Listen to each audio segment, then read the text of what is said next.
Hello guys, कैसे हो आप सभी लोग। आशा करती हूँ अच्छे होंगे। और आज की इस वीडियो में हम ऐसे भाई बहन को देखेंगे जो अकेले होने का फायदा उठाकर कुछ ऐसे काम किया करते थे जो उन्हें एक दूसरे के साथ नहीं करने चाहिए। लेकिन इस सब के दौरान एक दिन उनकी मॉम को उनके बारे में पता चल जाता है कि वो दोनों अकेले में क्या करते हैं। फिर क्या होता है गाइस, वो हम इस वीडियो में आगे देखेंगे। तो चलिए बिना टाइम वेस्ट किए करते हैं वीडियो को स्टार्ट। तो मूवी स्टार्ट होती है और हमें एक फैमिली से इंट्रोड्यूस करवाया जाता है जिसमें पेरेंट्स लूसिया और डेनियल थे और उनके दो बेटे एजिक्वेल और जेरी और एक बेटी मेमे होती है। लूसिया का घर में राज चलता है, वो जो भी कहती है सब लोग वैसा ही किया करते थे। दूसरी ओर डेनियल जो कि काफी शांत किस्म का आदमी है। अगर हम एजिक्वेल की बात करें तो वो स्पेन में पढ़ाई करने के लिए गया था और आज घर वापस आ रहा है, इसलिए डेनियल और लूसिया उसे एयरपोर्ट से पिक करने के लिए जाते हैं। फिर सीन शिफ्ट होता है घर की तरफ जहाँ पर मेमे टीवी देख रही थी और थोड़ी देर बाद जेरी उसके पास आकर बैठा था। वो लोग टीवी पर चल रहे पांडा शो के बारे में बात कर रहे होते हैं। जिसके बाद अगले सीन में हम मेमे को नहाते हुए देखते हैं जहाँ पर एक बार फिर जेरी उसे ज्वाइन करता है और दोनों एक साथ नहाते हैं। गाइस, ये सीन देखकर हम साफ साफ समझ पाते हैं कि इन दोनों का आपस में अफेयर चल रहा है जिसके बारे में घर में किसी को भनक तक नहीं होती। थोड़ी देर बाद लूसिया और डेनियल एजिक्वेल को घर लेकर आते हैं और हमें पता चलता है कि एजिक्वेल अकेला यहाँ नहीं आया है। दरअसल उसने स्पेन में ही मोंसे नाम की एक लड़की से शादी कर ली है जिसके बारे में उसके मॉम डैड को तक पता नहीं होता। वहीं एजिक्वेल, जेरी और मेमे मिलकर काफी ज्यादा खुश होते हैं। जिसकी थोड़ी देर बाद लूसिया एजिक्वेल की शादी वाली बात अपने मॉम को बताती है और उसकी बातों से हमें ये भी पता चलता है कि लूसिया और डेनियल एजिक्वेल की दोबारा शादी करने का सोच रहे हैं क्योंकि उन दोनों ने एजिक्वेल की शादी नहीं देखी थी। उसके बाद पूरा परिवार एक साथ आकर लंच करता है। जिस दौरान जब डेनियल सिगरेट पी रहा था तभी मेमे वहाँ से गुस्से में उठकर चली जाती है क्योंकि उसे सिगरेट की स्मेल जरा भी पसंद नहीं होती। इसलिए जेरी मेमे को कंफर्टेबल फील करवाने के लिए दरवाजा खोल देता है ताकि सिगरेट की स्मेल बाहर चली जाए। लेकिन फिर भी मेमे वापस नहीं आती और दूर से ही सभी लोगों से बातें करती है। जिसके थोड़ी देर बाद लूसिया जेरी और मेमे को सुपरमार्केट सामान लेने के लिए भेजती है। आगे हम सुपरमार्केट का सीन देखते हैं जहाँ पर जेरी और मेमे घर के लिए शॉपिंग कर रहे थे। तभी मेमे जेरी की एक क्लासमेट को देखती है लेकिन जेरी उसे देखता भी नहीं है, जिससे हमें पता चलता है कि जेरी अपने दोस्तों के साथ ज्यादा बातचीत नहीं करता, वो बस अपने काम से काम रखता है। अब एजिक्वेल के आने की खुशी में लूसिया रात को अपने घर पर पार्टी रखती है और अपनी सभी फ्रेंड्स को बुलाकर अनाउंस करती है कि वो एजिक्वेल और मोंसे की दोबारा शादी लगाने वाली है। थोड़ी देर बाद जब लूसिया बाथरूम में जाती है तब वो वहाँ पर जेरी और मेमे को अजीब हरकतें करते हुए देखती है, लेकिन नशे में होने के कारण कुछ समझ नहीं पाती कि जेरी और मेमे क्या कर रहे थे। वहीं पूछने पर जेरी बताता है कि वो दोनों बस बातें कर रहे थे। जिसके बाद अगले दिन मॉर्निंग में लूसिया और सभी लोग एजिक्वेल की शादी की तैयारी में लग जाते हैं।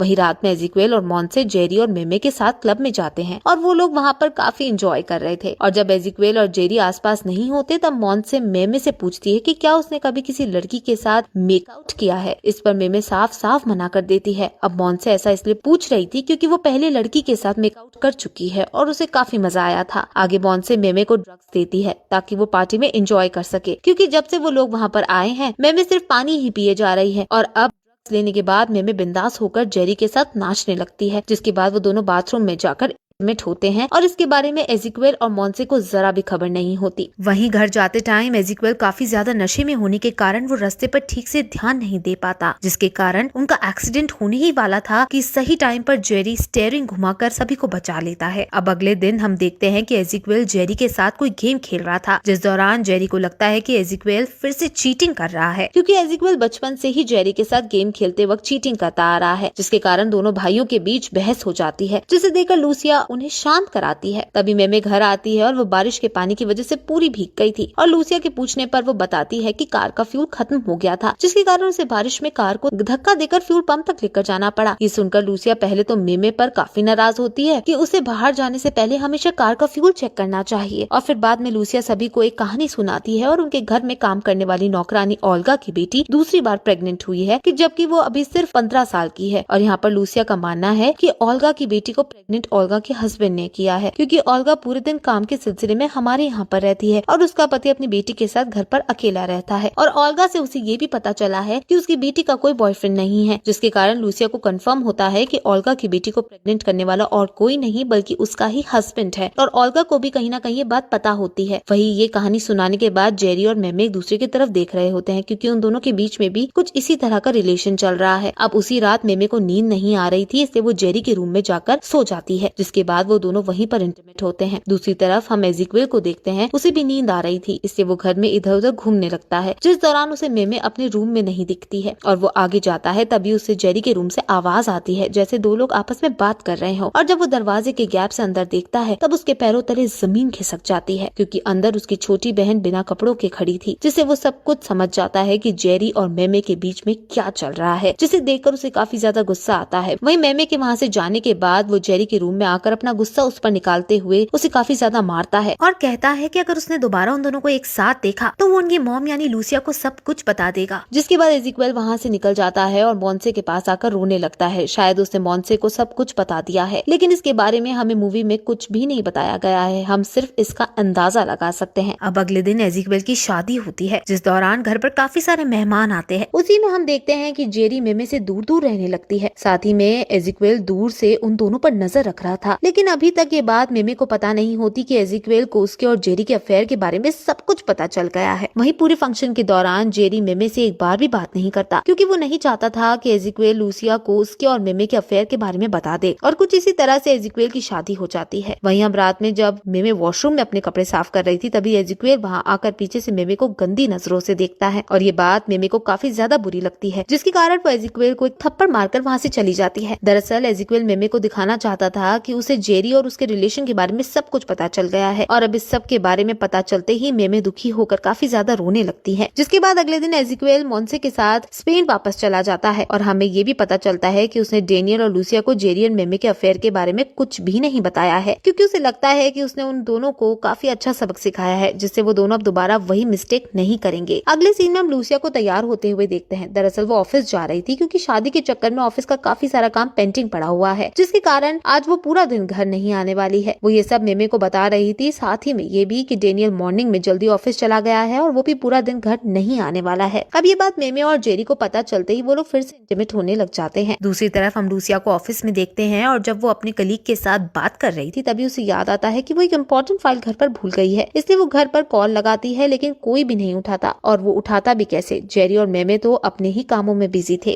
अब ये देखकर लूसिया खुद घर फाइल लेने के लिए आती है, और जब वो घर में एंटर होती है तब जेरी और मेमे को काफी आवाज लगाती है, लेकिन दोनों में से कोई भी जवाब नहीं देता। तभी लूसिया को ऊपर के रूम से अजीबोगरीब आवाजें आने लगती है, और जब वो ऊपर जाकर देखती है तो जेरी और मेमे इंटीमेट हो रहे थे। ये देखकर लूसिया काफी ज्यादा दंग रह जाती है, मानो उसके पैरों तले जमीन खिसक गई हो। पीट अभी तो वो समझ रही थी कि वो घर पर सभी को कंट्रोल कर सकती है, लेकिन ये देखने के बाद उसे काफी बड़ा शॉक लगता है। जिसके बाद लूसिया जैसे तैसे करके रूम के अंदर जाती है और अपने सामने का नजारा देखकर उसके मुंह से आवाज तक नहीं निकल पाती है, लेकिन थोड़ी देर बाद वो जोर से चिल्लाती है, जिसके कारण जेरी और मेमे काफी ज्यादा डर जाते हैं। आगे लूसिया दोनों को काफी मारती है और फिर रोने लगती है, तो बच्चे भी उसके साथ रोने लगते हैं। अगले सीन में लूसिया रूम से बाहर निकलकर कुछ ढूंढ रही थी, तभी जेरी वहाँ पर आता है और वो लूसिया से माफी मांगने की कोशिश कर रहा था, लेकिन लूसिया गुस्से के कारण उसके मुंह पर कांच का ग्लास दे मारती है, जिसके कारण जेरी के मुंह से काफी सारा खून निकल रहा था। तब लूसिया ने ये सब जानबूझकर नहीं किया था। फिर सीन शिफ्ट होता है और जेरी सभी को बताता है कि जब वो अपने रूम से नीचे आया तो लूसिया किचन में गन से अपने आप को गोली मारने की कोशिश कर रही थी। मैंने उन्हें रोकने की कोशिश की, जिस चक्कर में मुझे ये चोट लगी थी। इस पर डेनियल विश्वास कर लेता है, क्योंकि उसके पास कोई और चारा नहीं होता। जिसके बाद मेमे उठकर ऊपर जाती है और हमें पता चलता है कि अपने बच्चों को इंटीमेट होते हुए देखकर लूसिया को काफी बड़ा सदमा लगा है, जिसके कारण उसकी याददाश्त चली गई है। उसे कुछ भी याद नहीं है कि वो कौन है और उसने पिछली रात क्या देखा। और फिर गाइस इसी के साथ हमारी मूवी खत्म हो जाती है। अब गाइस हम यहाँ पर अंदाजा लगा पाते हैं कि इस इंसिडेंट के बाद जेरी और मेमे रुक जाएंगे। गाइस आपको क्या लगता है कमेंट बॉक्स में जरूर बताना। तो चलिए मैं मिलती हूँ आपसे एक और न्यू इंटरेस्टिंग वीडियो के साथ।